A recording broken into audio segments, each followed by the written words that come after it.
Introduction. Yesterday, Roy was very happy as he was going for a picnic with his family. They all were traveling smoothly. Then suddenly a dog came in their way and his father applied hard brakes. They all felt a jerk and fell forward. Then Roy asked to his father that, "Why we all fell forward when brakes were applied?" Then his father replied him that, "It was due to inertia of our body." This means that while the car stopped, their body remained where it is due to inertia. Now, let's learn more about inertia and laws of motion.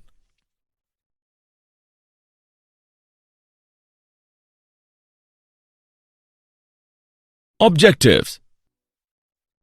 At the end of this lesson, you will be able to understand Aristotle's fallacy, define law of inertia, define Newton's laws of motion, define impulse, know the law of conservation of momentum, calculate equilibrium of a particle, learn common forces in mechanics, define circular motion, solve problems in mechanics.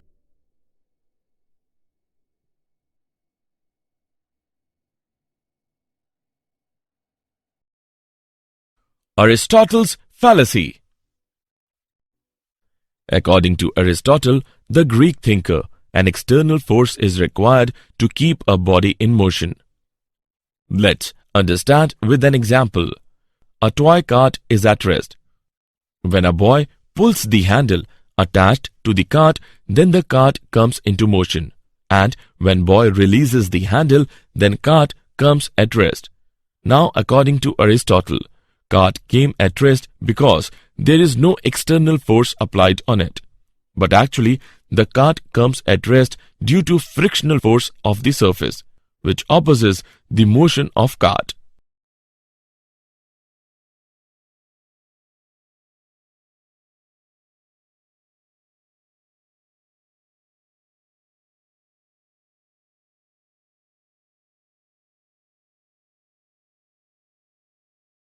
Law of inertia. The inertia of a body is the property of the body by virtue of which it opposes the change in the position of the rest or of uniform motion of the body in the absence of external force. Inertia of a body is directly proportional to its mass. Any velocity once imparted to a body will be definitely maintained as long as there are no causes of acceleration or retardation, a condition which is approached only on horizontal planes where the forces of friction has been minimized. Let us take an example. In the case of a plane which is sloping downwards, there is already present a cause of acceleration. In the case of a plane which is sloping upwards, there is already present a cause of retardation. In the case of horizontal plane, there is a constant motion.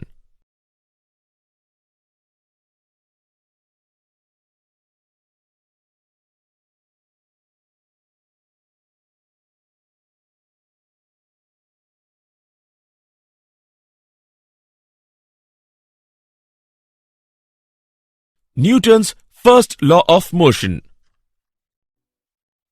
Newton's first law of motion states that every body continues to be in its state of rest or of uniform motion in a straight line, unless compelled by some external force to act. If the net external force on a body is zero, its acceleration is zero. Acceleration can be non-zero only if there is a net external force on the body.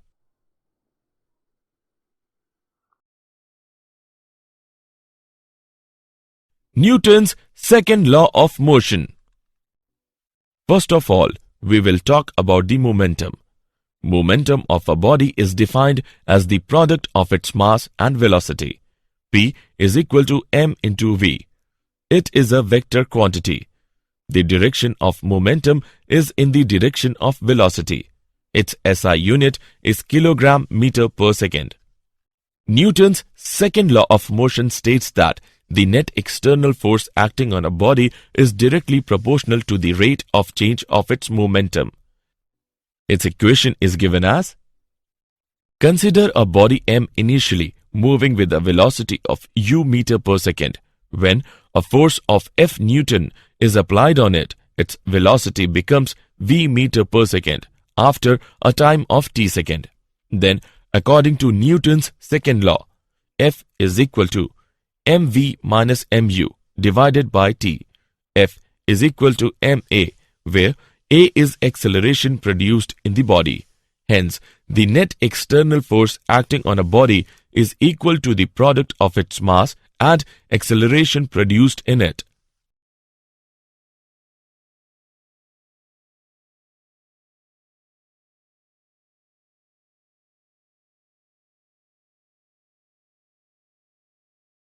Example: constant force acting on a 8 kg mass change its speed from 2 meter per second to 3.8 meter per second in 25 seconds.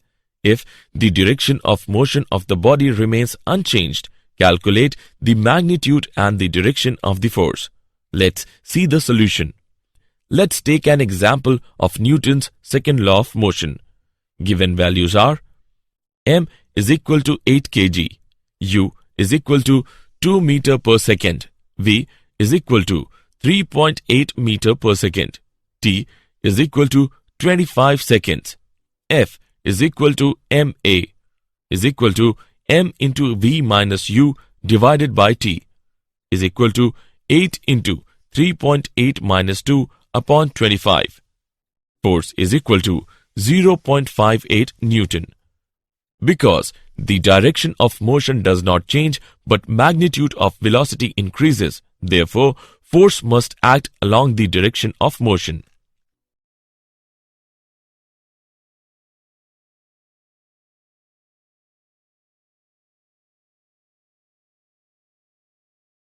Impulse. Impulse is defined as the effect of a force on a body which acts on it for a short interval of time. Impulse is equal to the product of force and the time interval. I is equal to F into t. If the momentum of a body gets changed from P1 to P2 in time t, then according to Newton's second law of motion, F is equal to P2 minus P1 divided by t. Impulse is I is equal to P2 minus P1 divided by t into t. I is equal to P2 minus P1. I is equal to delta P. Impulse is also equal to the change in momentum of the body. It is a vector quantity and its direction is same as that of change in momentum.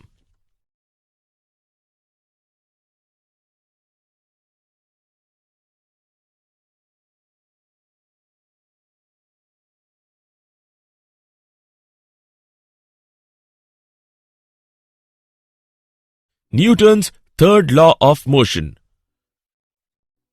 Newton's third law of motion states that to every action there is always an equal and opposite reaction.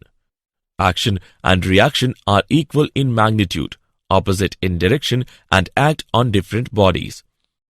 A man rowing a boat with the help of oars, a ball is bouncing on the ground are the examples of Newton's third law of motion.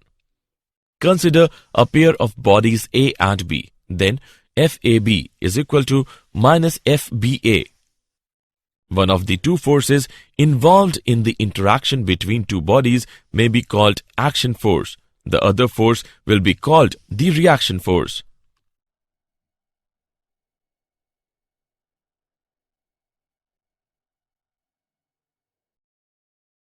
Conservation of momentum. Isolated system. A system is said to be isolated if there is no exchange of mass and energy between the system and surroundings.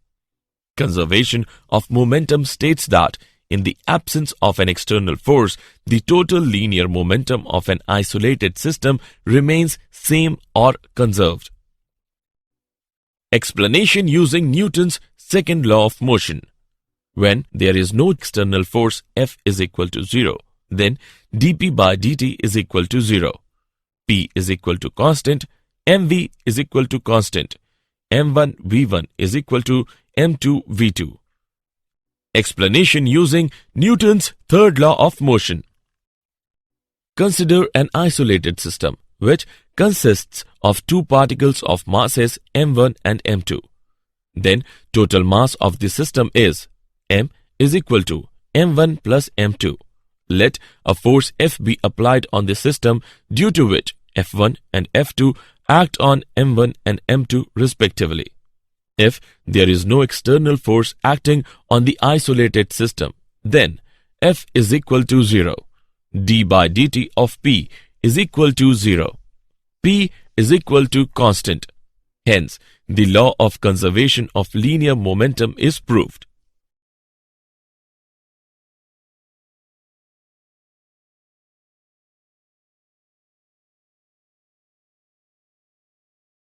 Equilibrium of a particle. When there is no change in the state of rest or of uniform motion of a body on which the forces act, the body is said to be in equilibrium. Concurrent forces are those forces whose lines of action intersect at a common point. The figure shows four concurrent forces F1, F2, F3 and F4 whose lines of action intersect at O. A body in equilibrium may be or may not be at rest. The condition necessary for equilibrium of a body under the action of concurrent forces is that the vector sum of all the forces acting shall be equal to 0. Lamy's theorem states that if three concurrent forces acting on a body keep it in equilibrium, then each force is proportional to the sine of the angle between the other two forces. Let F1, F2 and F3 be three concurrent forces in equilibrium. Then, according to Lamy's theorem, F1 upon sine alpha is equal to F2 upon sine beta is equal to F3 upon sine gamma.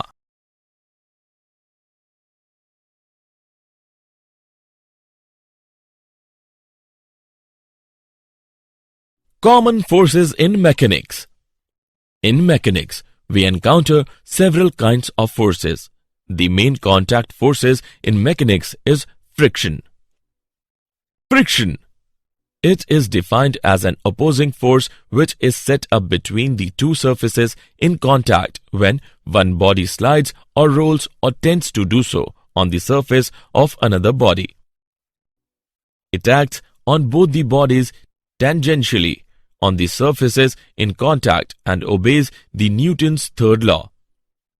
Limiting friction. The force of friction between two bodies in contact when one body is in position to just begin to slide over the surface of another body. Static friction. The force of friction between two surfaces in contact before one body actually starts moving on the surface of another body. Kinetic friction. The force of friction between the surfaces in contact when one body is in motion on the surface of another body. Rolling friction. It is defined as the friction that comes into play when the bodies like ring, disc, sphere or cylinder rolls or tends to roll over the surface of another body. Rolling friction is less than the sliding friction. Friction is a necessary evil. Friction always opposes the motion and energy is dissipated in overcoming the friction.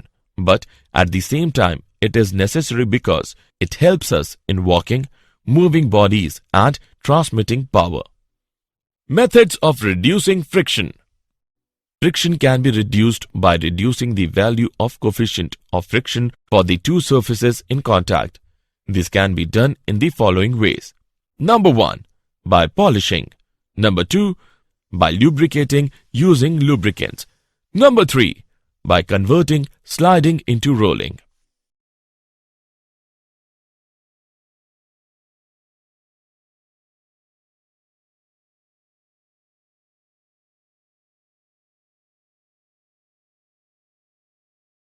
Circular motion.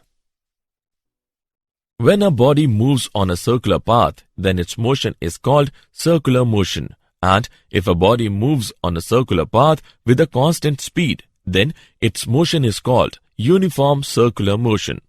Forces on the body is given by F is equal to ma is equal to mv square upon r. It is always directed towards the center of the circular path. Therefore, it is known as centripetal force.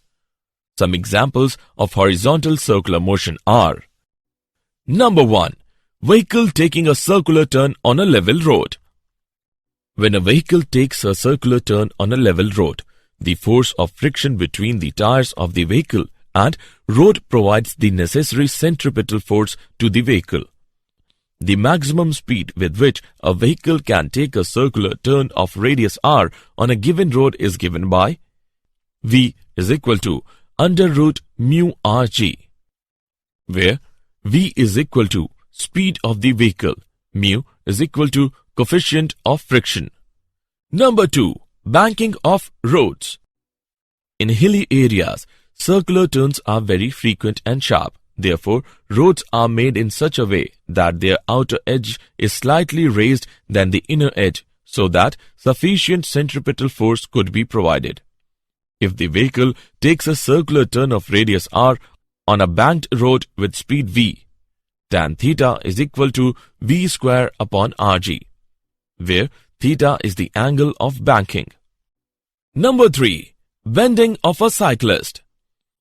A cyclist always bends himself with the vertical while taking a circular turn on the road, so that he could provide himself a sufficient centripetal force.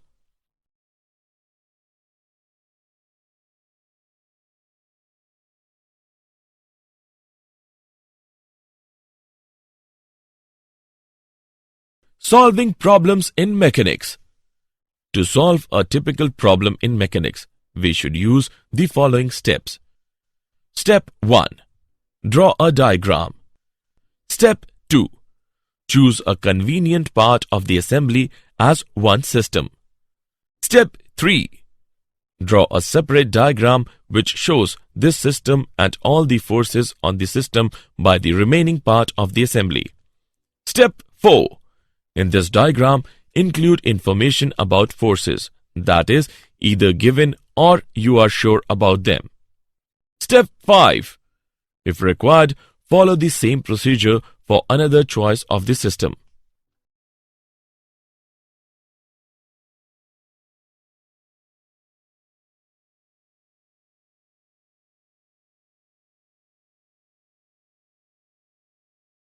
Did you know? Sir Isaac Newton was born in 1642, the same year that Galileo died. He was born in a poor farming family. He was sent to study at Cambridge University in 1661. In 1665, Newton observed the fall of an apple. This simple incident prompted Newton to explore possibility of connecting gravity with the force that kept the moon in its orbit. This ultimately led him to the universal law of gravitation. 1 dyne of force is that much force which produces an acceleration of 1 centimeter per second square in a body of mass 1 gram. 1 gram weight of force is the force with which a body of mass 1 gram is attracted towards the center of the earth. The area under the force-time graph gives the magnitude of the impulse of the given force in a given time.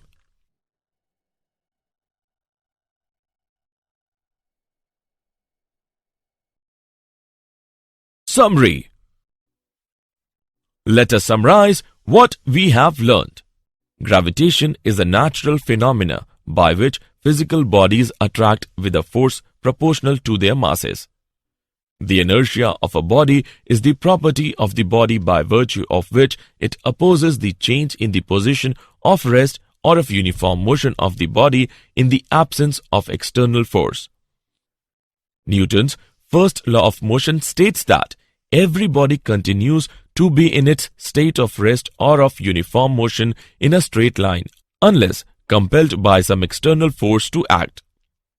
Newton's second law of motion states that the net external force acting on a body is directly proportional to the rate of change of its momentum.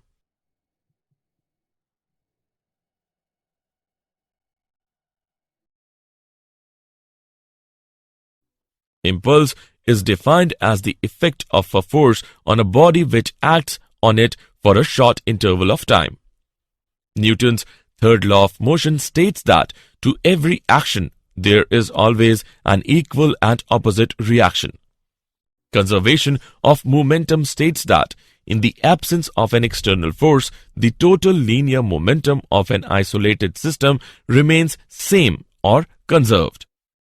When there is no change in the state of rest or of uniform motion of a body on which the forces act, the body is said to be in equilibrium.